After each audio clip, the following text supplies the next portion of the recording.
اونٹ والے کے پاس اونٹ ہی اونٹ ماشاءاللہ، گائے والے کے پاس گائے ہی گائے، اور ادھر بکری والے کے پاس بکریاں ہی بکریاں. خوب اللہ نے نواز دیا، خوب نواز دیا، مال دولت اللہ نے خوب نواز دیا. نہیں جب خوب نوازش ہو گئی تو اب اللہ نے دوبارہ آزمانا چاہا.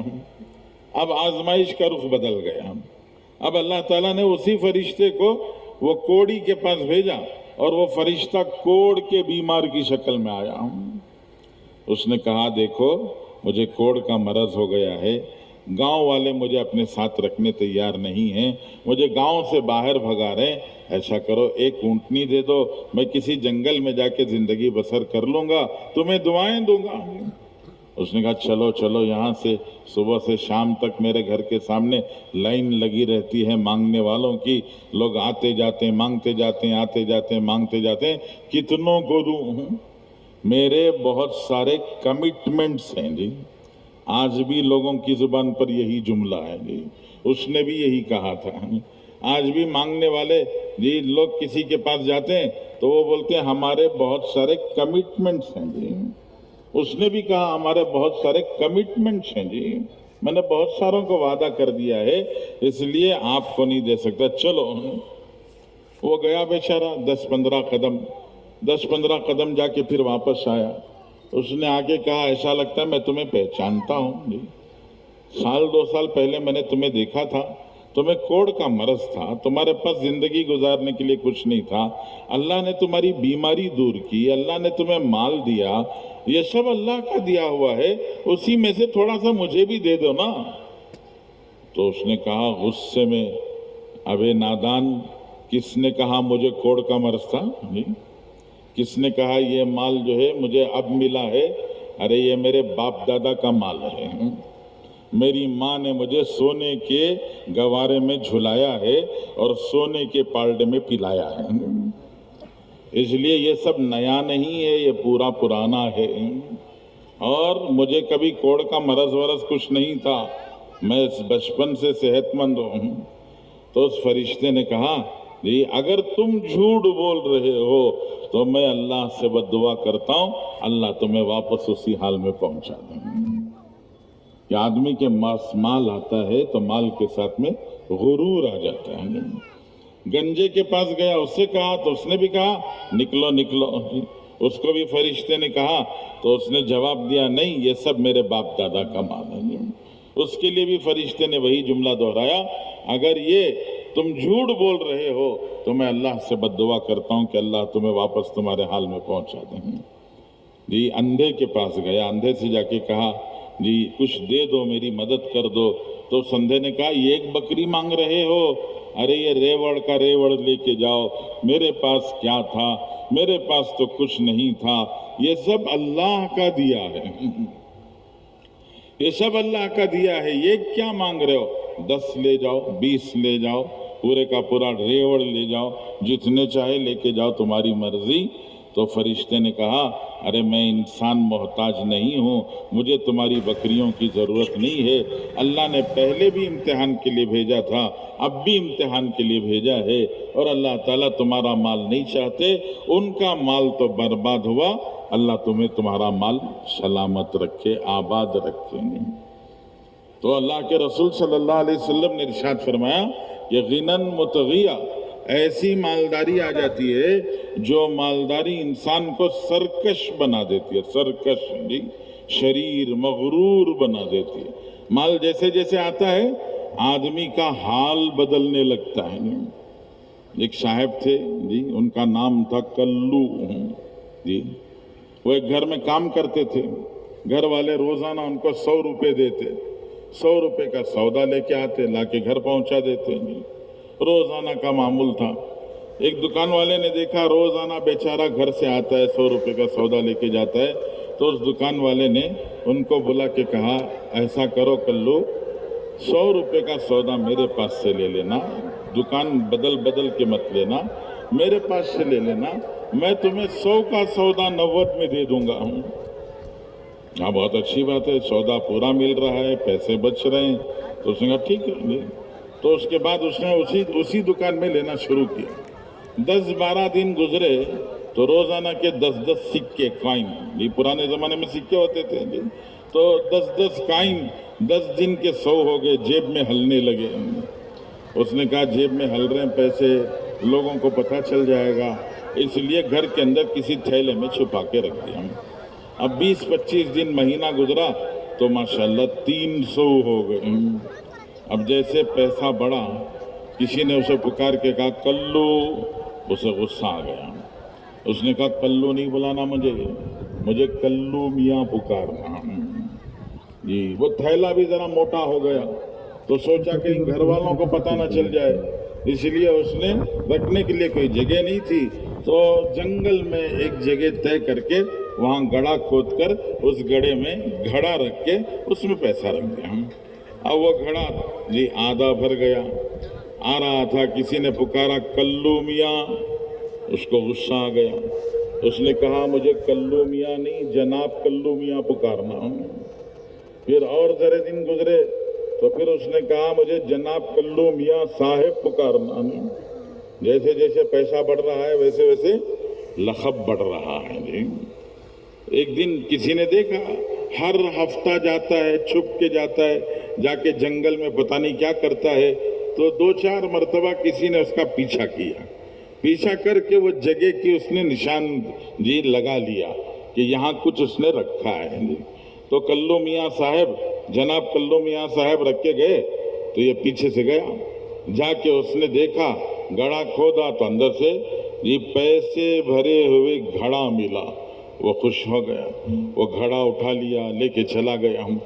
اگلے ہفتے بیچارے جناب کلو میاں صاحب آئے اور انہوں نے گڑھا کھودا تو اندر کچھ نہیں بچا ہے۔ روتا دھوتا وہاں سے نکلا تو کسی نے پکارا جناب کلو میاں صاحب، تو اس نے کہا آپ کہاں کا جہاں جناب کلو میاں صاحب، وہی پرانا کلو رہ گیا۔ تو پیسہ آتا ہے تو غرور آتا ہے۔ اللہ کے رسول صلی اللہ علیہ وسلم نے فرمایا اس لیے جہاں ہو وہاں سے اللہ کی طرف پھر جاؤ۔ وہ کیا؟ مرضن مفسدہ، ایسی بیماری آئے گی جس بیماری کی وجہ سے انسان ناکارہ ہو جائے گا۔ اب زندہ لاش ہے، کچھ نہیں ہے، نہ کھانے کے لائق، نہ کمانے کے لائق، نہ کسی کے کام آنے کے لائق، اب کچھ نہیں رہا، زندہ لاش ہے بس۔ اب اس کو کما کے دوسرے کھلاتے ہیں تو کبھی کبھی ایسی بیماریاں آ جاتی ہیں جو بیماریاں انسان کو ناکارہ بنا دیتی ہیں۔ فرمایا یہ نہیں تو اورے کھا لائے گا، وہ کیا حال؟ فرمایا حرمن مقعدہ، ایسا بڑھاپا آ جائے گا جو بڑھاپا انسان کو ایک کونے میں بٹھا کے چھوڑ دے گا جی، وہ ایک کونے کا ہو جائے گا۔ جس بچے کے رینگتے ہوئے دہلیز پار کرنے پر باپ نے پوری گلی کو مٹھائی بانٹی تھی، آج وہی بچہ جوان بیٹا اپنے باپ سے کہے گا کہاں ادھر سے ادھر ادھر سے ادھر بھاگ دوڑ کرتے ہو، ایک کونے میں بیٹھے رہو، یہ گھر کے باہر کا کمرہ ہے، اس کمرے میں پڑے رہو جی، یہیں تمہیں کھانا لا کے دے دیا جائے گا۔ تم ہمارے گھر میں رہتے ہو، تمہارے رات بھر کھانسنے سے میری بیوی بچوں کو نیند نہیں آتی، میری بیوی کو صبح بچوں کو تیار کر کے اسکول بھیجنا ہے اور بچوں کو اسکول جانا ہے، اس لیے آپ گھر کے اندر نہیں گھر کے باہر کے کونے میں پڑے رہو۔ فرمایا حرمن مقعدہ، ایسا بڑھاپا آ جاتا ہے جو بڑھاپا انسان کو کونے کا کر دیتا ہے۔ فرمایا یہ بھی نہیں تو اورے کھا لائے گا، وہ کیا؟ رسول اللہ صلی اللہ علیہ وسلم فرمایا موتن مجہزہ، ایسی موت آئے گی جس کی ساری تیاری ہو چکی ہے۔ مرنے سے پہلے ساری تیاری ہو جاتی ہے، مرنے کے بعد نہیں ہوتی ہے، مرنے سے پہلے ہی ساری تیاری ہو گئی۔ جس لکڑی سے پانی گرم کرنا ہے وہ لکڑی جنگل سے کٹ کے آ چکی ہے جی، جو ریٹھے پانی میں ڈال کے گرم کرنے ہیں وہ ریٹھے جی وہ لا کے دکان میں رکھ دیے گئے ہیں جی۔ بدن پر جو عطر ملنا ہے اور جی کپڑوں پر کفن پر جو عطر ملنا ہے، آنکھوں میں جو سرما لگانا ہے، وہ سب پیکٹ بن کے تیار کر کے رکھا ہوا ہے، اور کفن بھی ریڈی ہے، کٹ کے ریڈی ہے، صرف دکان میں جا کے بولنا پڑتا ہے بڑی میت یا چھوٹی میت،